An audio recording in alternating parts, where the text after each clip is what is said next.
Hola, muchas gracias por conectarse a Suecia Socio Sostenible, la programación del país invitado de honor a la FILBO 2021. Recuerden que pueden visitar nuestro pabellón virtual de Suecia, en donde encontrarán este y todos los contenidos. También pueden seguir esta conversación con el numeral Suecia Socio Sostenible. Por más de 20 años, Suecia ha venido apoyando la construcción de paz en Colombia a través de la cooperación en diferentes temas como derechos humanos, igualdad de género, medio ambiente, justicia transicional, entre otros. En esta oportunidad presentaremos junto con nuestros aliados de Fondo Acción el proyecto Suecia y Colombia, Socios para la Conservación y el Uso Sostenible de la Biodiversidad, un proyecto de conservación en áreas protegidas regionales del Pacífico colombiano. Bienvenidos.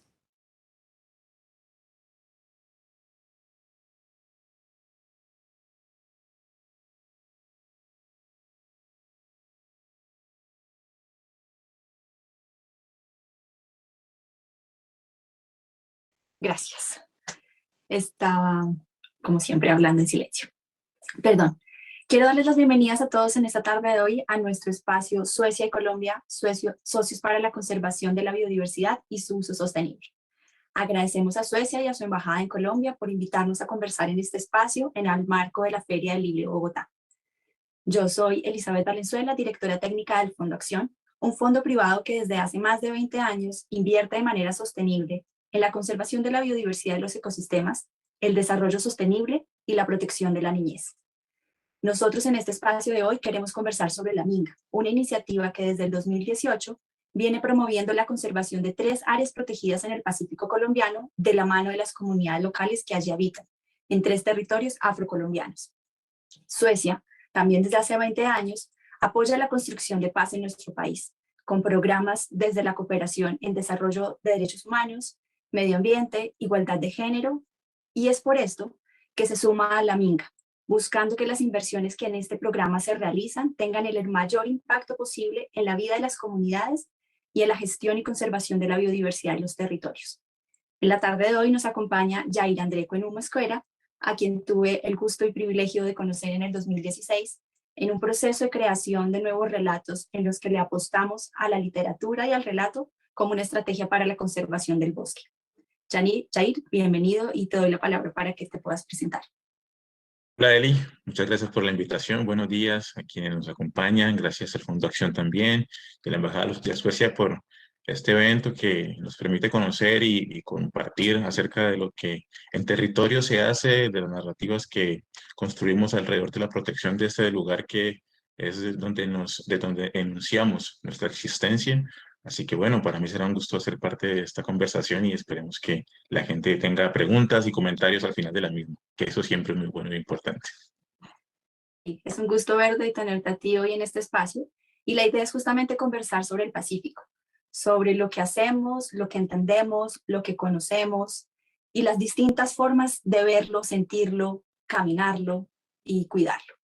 Por ello no solo estaremos los dos, sino que tenemos algunas voces que desde el territorio nos van a contar qué se hace en la Minga, qué se hace en la práctica, en lo colectivo, en lo comunitario, en los proyectos que se vienen financiando desde los últimos 3 años.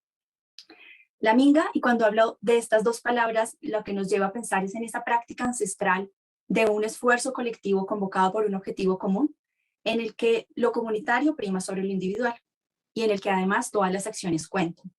Es por eso que la Minga lo que reúne es las ideas de la gente y lo que busca es un camino para que esas ideas se vuelvan acciones concretas. ¿Cómo?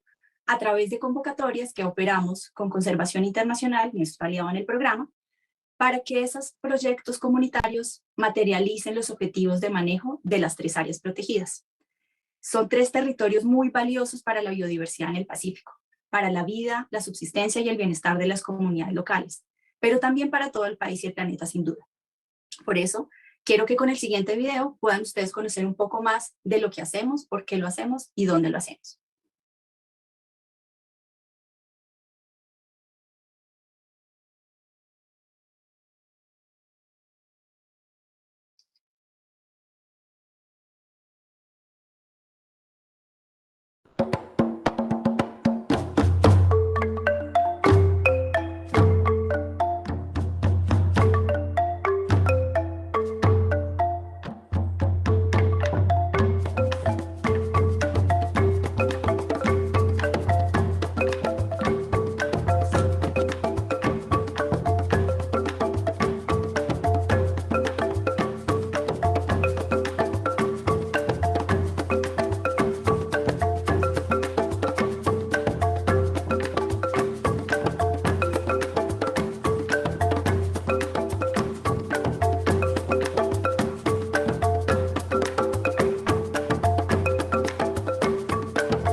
nosotros escuchamos para poder conservar, porque necesitamos reconocer cuáles son las ideas que pueden lograr los objetivos de manejo de las áreas protegidas.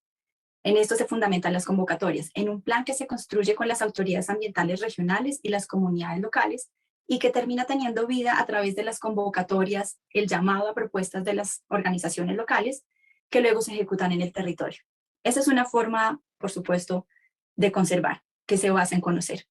En el caso del relato, con Yair, quisiera preguntarte, ¿cómo ves tú que el relato también ayuda a conservar el territorio? Bueno, me parece que es importante entender que el territorio como tal es, digamos, el lugar donde se existe, el lugar donde es posible concebirse como comunidad, como personas. Por eso no es tierra, por eso siempre se insiste en la noción de territorio, de territorialidad, de protección de ese lugar donde es posible existir. Entonces, desde el relato, desde mi oficio, que es el de la creación e investigación literaria, lo que yo puedo proponer, lo que yo creo que es una manera de entender es que las lecturas que yo hago del territorio reflejen en aquello que yo he escrito la noción de territorialidad. Que yo no escriba sobre tierra que se vende, sobre lotes, sino que yo escriba sobre comunidades que dentro de ese lugar se sienten existentes, que tienen prácticas antiquísimas, ancestrales, que son formas de cuidarlo, de protegerlo, de sacar los recursos, pero también de cuidarlos. Por eso es importante que la Minga, que como concepto y como idea está relacionada desde hace mucho tiempo con las comunidades amerindias y posteriormente con los pueblos indígenas, también invita, en este caso, a comunidades afro, a comunidades diversas por otras formas de narrar, porque son voces emergentes que dentro de una idea se convocan, se invitan, se reúnen a participar de esto, que es el lugar de todos, porque en definitiva el territorio termina siendo el lugar de todos y de todas, donde nos sentimos parte, y lo que yo digo es, escribamos, narremos, contemos, pero leamos también el territorio. Sí, sin lugar a duda. Leerlo, recorrerlo y contarlo y escribirlo. Y justamente eso que te quería preguntar. En el relato de Renacimientos que tú escribiste en la colección del Maletín de Relatos Pacíficos, nos hablas de una situación en particular y en especial de una mujer. Quisiera preguntarte un poco más sobre ella. Bueno, esa voz que es una, efectivamente se concibe desde el género en términos de lo femenino, es una voz que yo, digamos que construyo desde la necesidad de revelar las violencias a través de las cuales las mujeres en el Pacífico colombiano día a día se terminan por construir y deconstruir. O sea, violencias que están atravesadas en el devenir de sus días y cómo tienen que enfrentar todas estas series de violencias y además llenarse como de una suerte de capa de heroínas para proteger sus lugares. Entonces esta voz que narra es una heroína, es una mujer que se transforma en su territorio. Es una mujer que a través de la ficción, por supuesto, y de las nociones de la religiosidad de origen bantú, yoruba, se transforma en todas las manifestaciones de la naturaleza y protege, cuida, recoge el aceite que los invasores han depositado en sus mares, advierte a las gentes de que no se puede abusar del territorio, que no se puede extraer más de lo que se requiere. Es como una suerte de voz de la naturaleza, del medio ambiente, dialogando con las personas que existen en él y diciéndole, yo hago parte de lo que ustedes son, ustedes sin mí no pueden ser, cuídenme, protéjanme, no me permitan fenecer. Sí. Creo que justamente has tocado uno de los puntos que me interesa para llevarnos a pensar de nuevo en la Minga. Y es esa voz de las mujeres o de las heroínas o de aquellas que reconocen, conocen y cuidan también y que con preguntas sobre lo que está pasando en el territorio plantean algunas respuestas. Una de ellas es María Paz, una mujer que desde la comunidad de Mangaña, en el municipio de Buenaventura, departamento del Valle del Cauca, trabaja con otras mujeres en una práctica ancestral, como también lo señalabas, para la recolección de la piangua. Una práctica que estuvo amenazada o incluso todavía está bajo amenaza por la sobreextracción, pero que requiere unas formas distintas de manejarlo, de sacarla, basadas, por supuesto, en el conocimiento del territorio y los conocimientos y saberes ancestrales. Entonces, con ustedes aquí sigue María Paz. Soy María Paz. Represento a la Fundación de Mujeres Vigías de la Piangua, FUVIPIA, la cual se encuentra ubicada en el Consejo Comunitario La Plata, Bahía Málaga, Comunidad de Mangaña, en Buenaventura, Valle del Cauca, Colombia. La piangua es un bivalvo porque está en medio de dos valvas. Este bivalvo es muy importante, es fundamental en la economía, en la seguridad alimentaria de las familias en Bahía Málaga, principalmente en Mangaña, que es una comunidad netamente piangüera. La piangua habita en la raíz de los mangles. Ahí la importancia de que FUVIPIA, la comunidad, todo el Consejo Comunitario, viene trabajando a favor de la protección y conservación de los bosques de manglar en Bahía Málaga.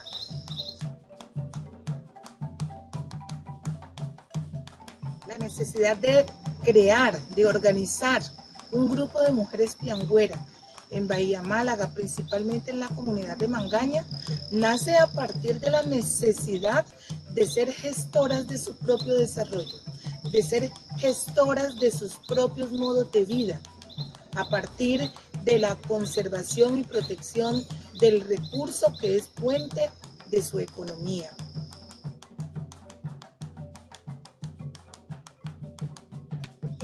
La piangua comenzó a tener una gran disminución. Las señoras recolectoras de piangua ya iban al manglar y casi no encontraban el recurso. Fue así como tocó que entre todas comenzáramos a pensarnos qué hacer. Comenzamos a pensar y a implementar acciones de conservación de tal forma que el recurso comenzara a restablecerse. Acciones de conservación como la primordial, recolectar la talla permitida, que es de 5 centímetros en adelante, porque anteriormente la venían recolectando muy chica, a no dejar basuras en el manglar, a no pianguar en las quiebras, solo en las pujas, a no talar el bosque de manglar, a no arrancar la raíz del mangle, porque es esa la casa de la piangua. Así es que todas estas cosas nos llevaron a organizarnos, a constituirnos como una organización de mujeres piangüeras protectoras de los manglares y de los recursos asociados a ellos.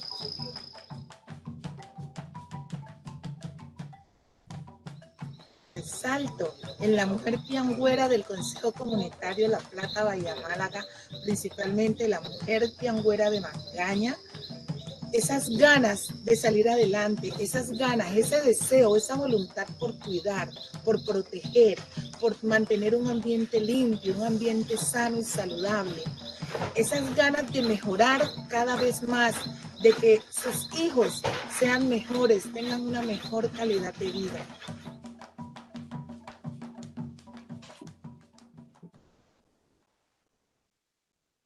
Y así como las mujeres salen a pianguar, los hombres van a pescar.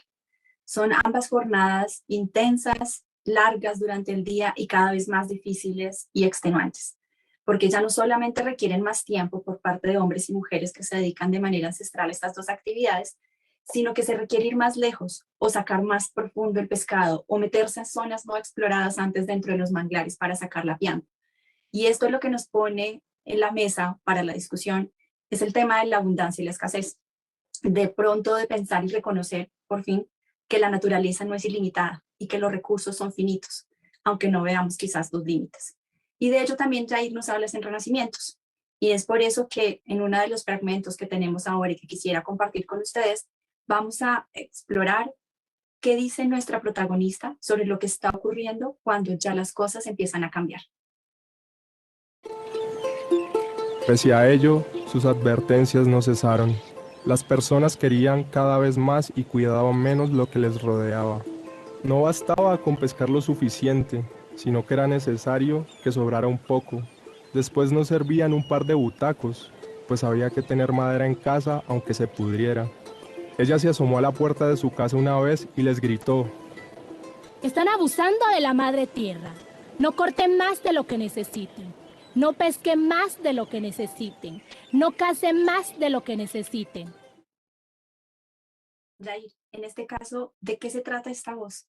¿Qué es lo que está quejando o reclamando o diciendo? ¿Qué es lo que está pasando?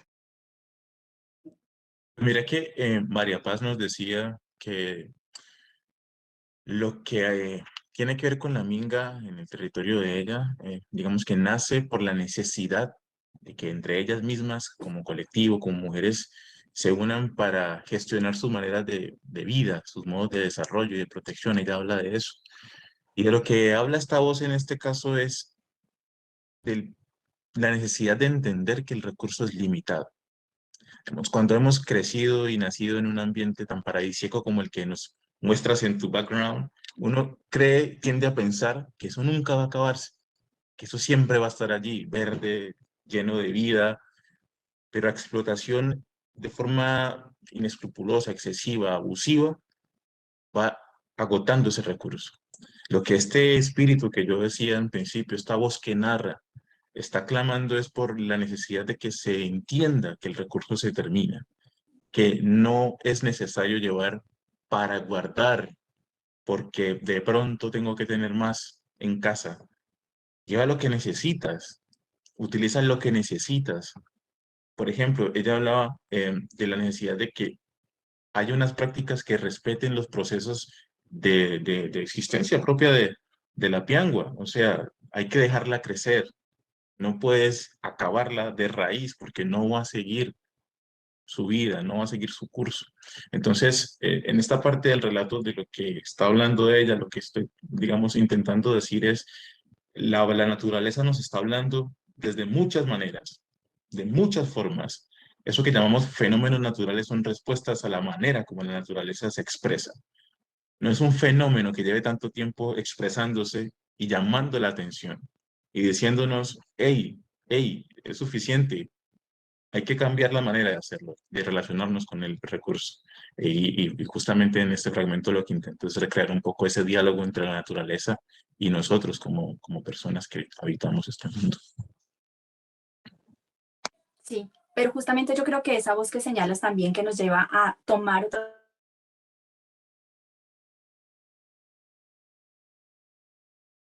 conscientes y cambiar nuestros ocurrir ya también hace varias décadas en distintas regiones del país y del Pacífico. Y aquí en esta oportunidad, entonces, uno de los pescadores de una asociación local, también en el municipio de Buenaventura, que se llama Carlos Andrés Hinojosa, nos cuesta justamente cuál es la apuesta que tienen ellos para hacer una pesca responsable.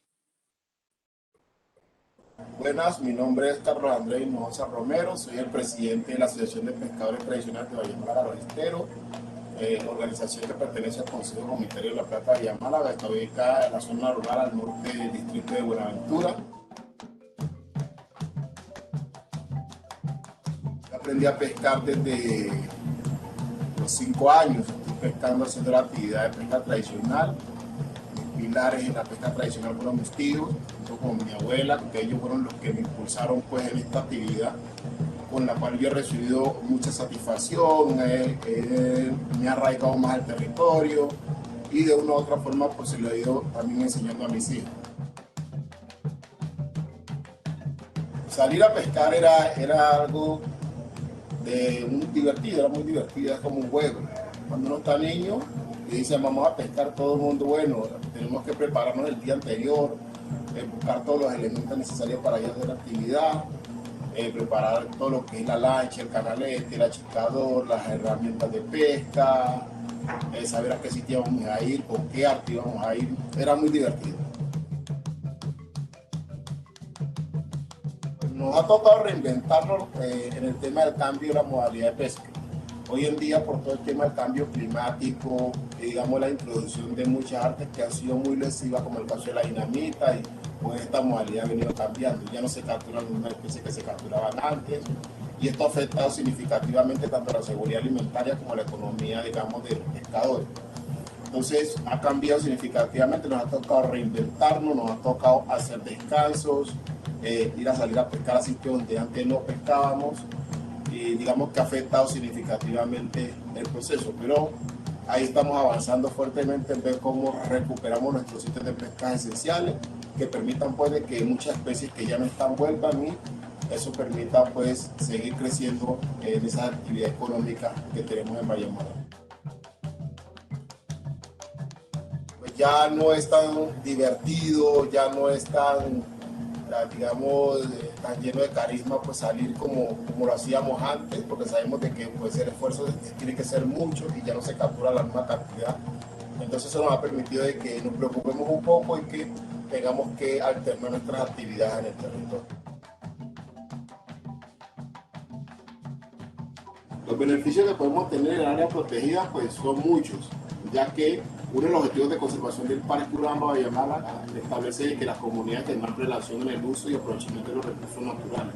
Es decir, que eso va a permitir que foráneos no vengan a sacarse nuestros recursos, permitiendo que las comunidades internas nos podamos organizar y podemos hacer el desarrollo de nuestra pesca artesanal en nuestra área protegida sin tener que salir. Cosas como esas van a lograr también abrir canales de comercialización justa en la medida en que nosotros como pescadores estemos ordenados, organizados, pues para que nuestra actividad productiva sea más rentable cada día más.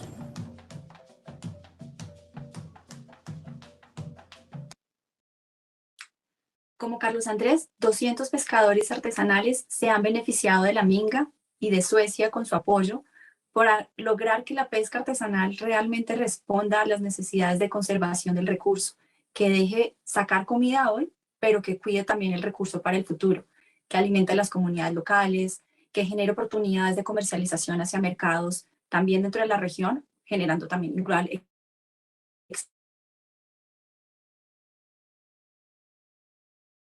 comercializar en mercados más lejos, por supuesto, a través de oportunidades económicas que tienen el sello de ser sostenibles, que cuidan a la gente, que cuidan el conocimiento, que cuidan las prácticas y que cuidan sin duda este ecosistema valioso y significativo donde se desarrollan las poblaciones. Otro de los problemas que nos aquejan la Minga y que también Jair mencionas en Renacimientos está asociado a la contaminación o a la sobreabundancia de residuos que no tienen ningún aprovechamiento, que lo que ocurre es que se acumulan en las costas, en los fondos, en los ecosistemas de manglar, en las playas, en los esteros, y que no solamente son producto del consumo local, es decir, productos que se desechan en las comunidades propiamente, sino que algunos son traídos por los visitantes o los turistas y dejados allí en canecas o dejados en cualquier lugar, pero peor aún, hay muchos otros que vienen arrastrados por las corrientes marinas y las mareas. Incluso vienen de otros países o han permanecido durante décadas mostrándonos que residuos como el plástico no tienen una vida, digamos, finita como la estamos viendo nosotros en términos de su descomposición y reintegración a la naturaleza, sino que por el contrario pueden permanecer cientos de años, incluso no sabemos cuántos, y por ello necesitamos repensarlos, necesitamos pensar cómo lo que hoy llamamos residuos puede ser parte nuevamente de los círculos de producción, volviendo a cerrar el ciclo y disminuyendo quizás también lo que nosotros extraemos directamente de la naturaleza. Entonces, cuéntame también en Renacimientos, ¿cómo lo ves? ¿Qué es lo que pasa en esas playas? ¿Qué es lo que se está acumulando más allá de arena y mar o pesca? Mira, el Renacimientos como cuento, como producto, surge del el Diplomado en Escritura Creativa en el Pacífico que se hizo entre el Fondo Acción, la organización Fondo Acción, y el Instituto Cario Cuervo. En ese diplomado, varias personas que participamos en él estuvimos viajando en los 4 departamentos que, digamos, componen el Pacífico colombiano: Chocó, Nariño, Cauca y Valle del Cauca, en sus zonas pacíficas marítimas. Y una de las experiencias más, digamos, significativas que yo tuve en esos viajes, y que en definitiva se revela de alguna forma en lo que escribí luego, es que yo nací en Manuela Beltrán, el distrito de Agua Blanca, en Cali. Es decir, mis fases, mis principios, mis nociones de mundo están asociadas con el asfalto, con la ciudad, con urbanístico, con lo que yo denomino afrourbanita. Al estar allá, sentí las diferencias que no son, digamos, una razón para distanciarnos, sino muy por el contrario, para construir desde eso que somos y eso otro que son los demás, desde las diferencias, construir de las diferencias. Entonces allá, lo que pude concebir y pude aprender y pude leer y pude observar es que siempre que los de afuera llegan y llegamos, lo hacen pensando que su tránsito por ese lugar es temporal y que como tal no reviste unas responsabilidades con el territorio. Entonces llegamos a pasarla bien y con nosotros llevamos todo aquello que necesitamos para pasarla bien, pero los desechos que produce ese pasarla bien nuestro se quedan en ese territorio y nosotros nos vamos. Entonces, lo que yo planteo allí es que el agente externo, también sucede mucho con una persona que es propia del territorio, pero mucho del agente externo no tiene noción de su participación en este ciclo, de cuál es su lugar y cuál es el rol que puede tener cuando hace bien y cuando no lo hace. ¿Cuál determinante es que no se ocupe de lo que produce mientras están en los territorios hermosos, paradisíacos, que cuando llega los encuentra preciosos? Y cuán importante es que en realidad tenga conciencia de que nadie más que él, que ella, que nosotros podemos ocuparnos de lo que producimos, en términos de desechos, en términos de lo que se puede reciclar y demás, como lo explicabas hace un rato. Bien, justo eso nos lleva entonces a ver las iniciativas de reciclaje, de aprovechamiento, transformación de residuos que se están haciendo en el territorio. Y aquí nos vamos de Buenaventura para el Chocó, al municipio de Nuquí, donde Carlos Mosquera nos va a contar cómo lo están manejando en el área protegida de Tibuba. Mi nombre es Carlos Mosquera Murillo, representante legal de la red de reciclaje ubicada en el casco urbano del municipio de Nuquí, en el barrio Miraflores.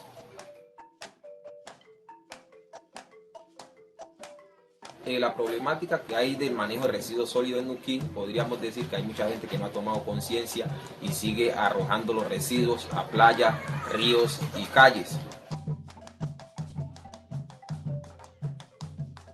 La razón por la que vimos una oportunidad de negocio fue debido al alto grado de contaminación ambiental y visual, y tuvimos la visión de aprovechar esa parte. Salimos del centro de acopio con un vehículo motocarguero, llegamos casa a casa, restaurantes, hoteles, tiendas y otros negocios. Luego volvemos al centro de acopio, clasificamos el material, lo compactamos, lo pesamos y lo almacenamos. Los retos a encarar, podríamos decir, que serían tener mejores condiciones de limpieza a las playas, ríos y manglares, y tener así una oportunidad de generar empleo, así sea a menor escala. El de las comunidades en el reciclaje va por un buen camino, debido a que la gente de una u otra forma ya va tomando conciencia de la problemática de estos materiales. Falta por hacer talleres y explicarle a la gente de las comunidades la importancia de la misma, pero se ha avanzado bastante y esperamos seguir fortaleciendo esa parte.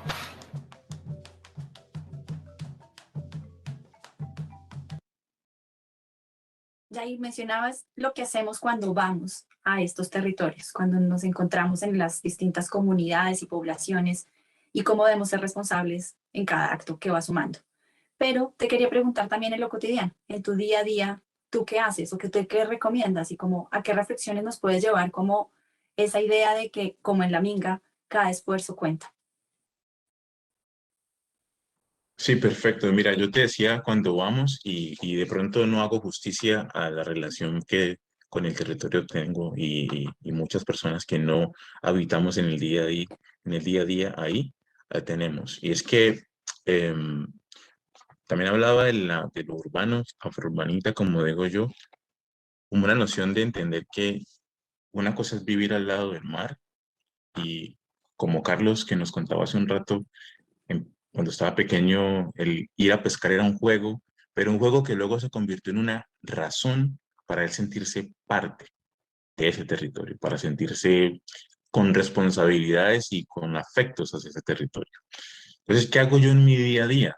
Pues en mi día a día lo primero que hago es que desde mi rol, que es el de autor, que es el de investigador, yo tengo unas preocupaciones que revelo en lo que escribo, en aquello de lo que investigo. Afrourbanita como concepto es como mi asunto, digamos, de mayor interés, el que más tiempo le he dedicado a mi investigación. Y lo que yo hago es intentar que quien lea perciba en la diversidad étnica de las comunidades, en este caso afrocolombianas, unas virtudes, pero unas virtudes que están 100% conectadas con la necesidad de respetar la diferencia.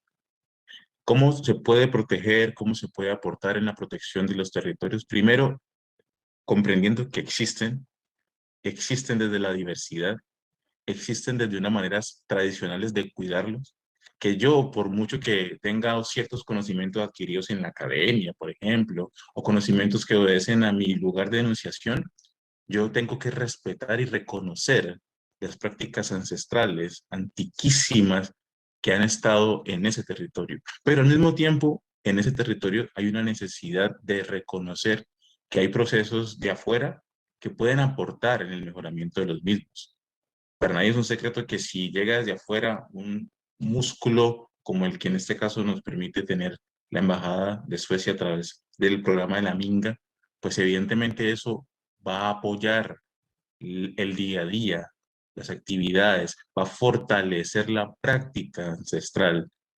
Entonces yo lo que hago es en mis relatos, en mis artículos, en lo que escribo y en lo que hago, es mostrar que hay unas relaciones entre el afuera y lo que está dentro, que en la medida en que se respeten mutuamente pueden progresar, pueden favorecer las necesidades que el medio ambiente revela. Y en mi día a día, en mi casa, pues obviamente tengo unos compromisos, por ejemplo, con el plástico.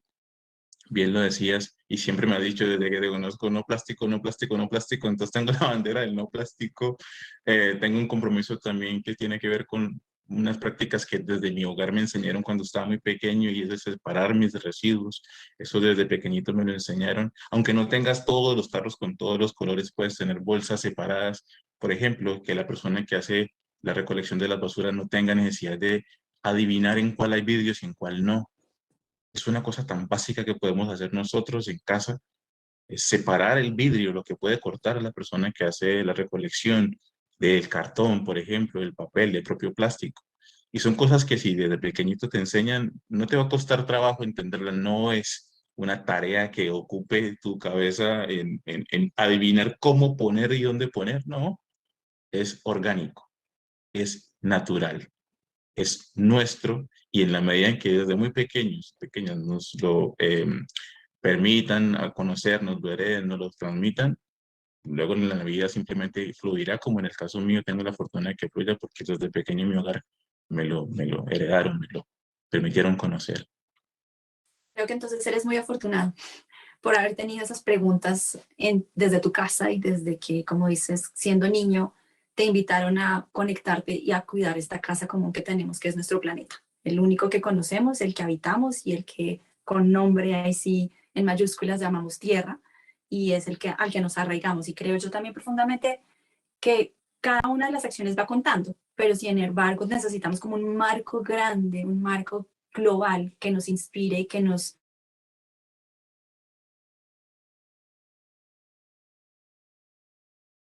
en las acciones, porque es bien en la literatura y en la creación de relatos y la escritura, pues en ese momento nada, naturalmente mi mente me llevó a pensar como, bueno, nuestro rol como especie, como consumidores, nos obliga o nos invita más bien a pensar de dónde viene lo que tomamos y a dónde va cuando lo desechamos.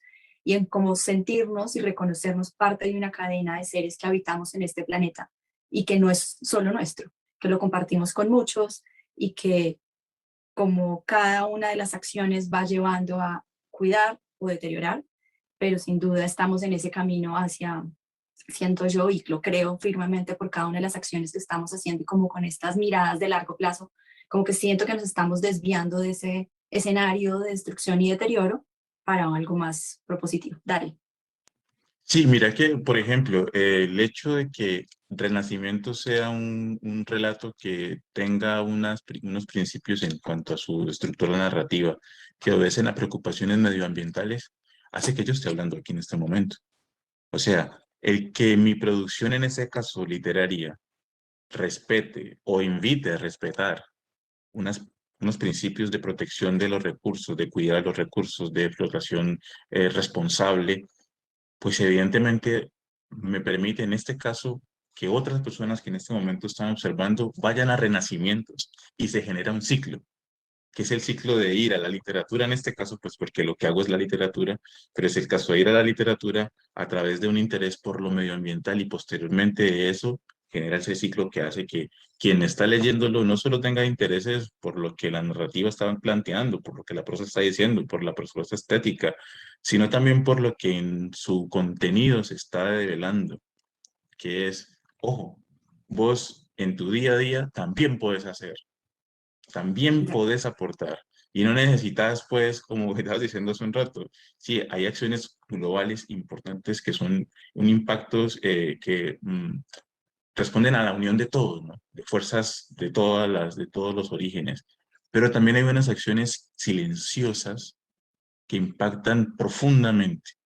Y es esa que te planteas un rato, la responsabilidad en nuestro día a día. Algo tan básico como tirar la basura o no en el lugar que corresponde. Eso, que parece básico, que parece una simpleza, que dirá, bueno, sos un individuo en un planeta lleno de millones de individuos. A ver, vos sos un individuo y como vos hay otros tantos que juntos son un montón, somos un montón.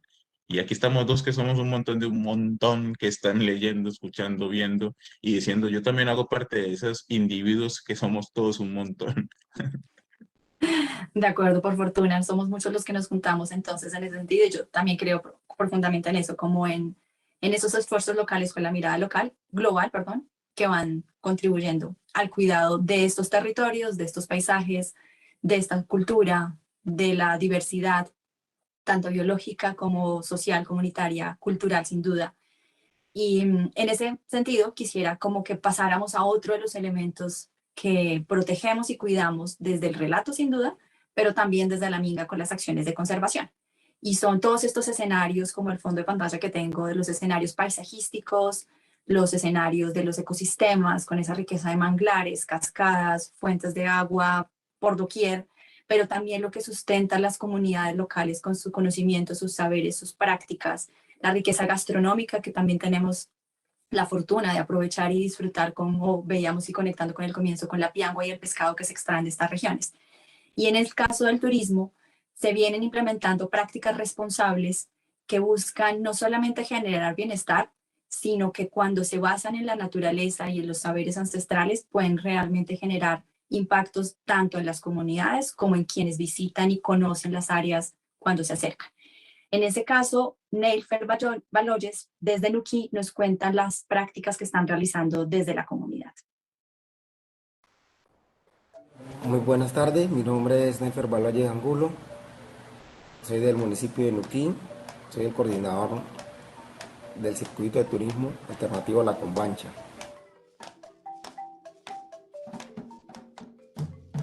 Es un día de naturaleza, se trata de un viaje responsable que hacemos en el Golfo de Tribugá, donde salimos desayunados a las 8 de la mañana hacia el corregimiento de Tribugá, hacemos recorrido en kayak con una duración de 3 horas aproximadamente, acompañado de un guía local. Tomamos un refrigerio y seguimos hasta la comunidad de Jurubirá a disfrutar del sendero Los Anturios y baños en los termales de Jurubirá. Luego tomamos el almuerzo de pescado que le dan a uno con salsa de lulo y hierbas de azotea. Después visitamos Playa Morromico, que está a 10 minutos en lancha del corregimiento de Jurubirá, conservando el medio ambiente y mejorando el bienestar de la población con los recursos recibidos por nuestros clientes. Surge como una alternativa de conservación y mejorar la calidad de vida, especialmente las comunidades que tienen planes de manejo de manglar, como son las comunidades de Jurubirá, Tribugá, Nuquí, Panguí, Coquí.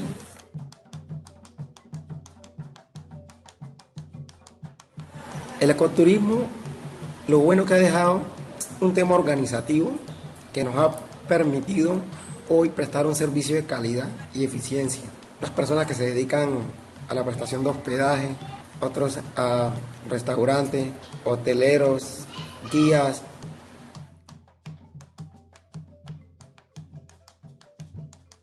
Invitamos a que visiten el municipio de Nuquí, Chocó, Colombia, para que disfruten de nuestra naturaleza, ríos, cascadas, selva, mar y playas.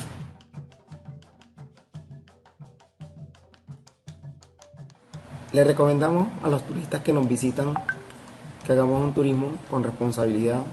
Busque la compañía de un guía para los recorridos. Siga las instrucciones del guía. Respete la flora y la fauna presente en el área. Respete las tradiciones culturales de la comunidad. No arrojar basuras. No se lleve ninguna especie o animal. No fumen las comunidades.